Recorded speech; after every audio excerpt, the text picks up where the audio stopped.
Wait, really? It'll come back.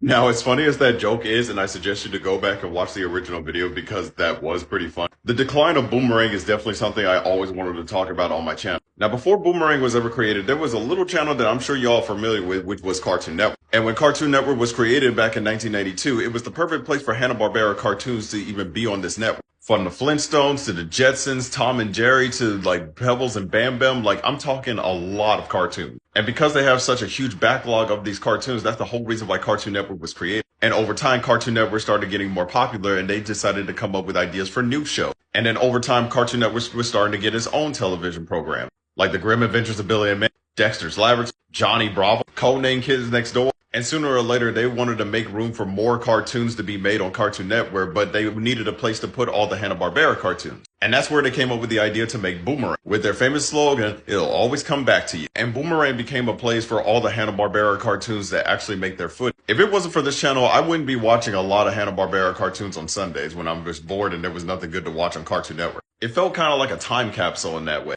Hell, the idea was so great that Nickelodeon decided to do the same thing with the Nicktoons Network, which not only they were showcasing shows from their back catalog, but they were also creating original shows on their network like, oh, Kappa freaking Mikey. I don't care what nobody said, I love the show. But of course, all good things come to an end. When it got around to the mid-2000s, Boomerang started going through a bit of changes. While they were airing Hanna-Barbera cartoons, they started airing old reruns of old Cartoon Network shows that are no longer on Cartoon Network. And then when it got rebranded in 2015, where the channel airs some classic cartoons and then other reimaginings of them. And what do I mean by that? Well, this is the Boomerang website, right? We can see Tom and Jerry. We already know who Tom and Jerry is. Now look at the big three that they have on that website. Scooby-Doo, Looney Tunes, and Tom and Jerry. And all you have to ask yourself is how many different reboots and reimagining have these shows had? And that's what you will find on that channel. I think the worst part is that this channel, just like Nicktoons Network, has been used as a burn off for most of the shows that have been airing on like Cartoon Network. But you know what? I can't be mad at them because we got Tasmania now. But as for the rest of the Hanna-Barbera classics, gone.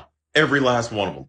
Gone. Y'all even took away one of the greatest damn TV shows of my childhood. Y'all ain't shit for this. So yeah, the channel that has introduced me to a lot of awesome Hanna-Barbera cartoons has now become a corporate husk of what it once was. Now it's just reruns and reboots and it's just not even fun anymore. But no Pac, no Snort, no Penelope Pitts. There's not even a damn Speed Bug. Hell, give me the Super Friends. I'll take that shit over whatever Scooby-Doo variant you got in the work. But nah, man, RIP to one of the greatest cartoon channels that ever exist.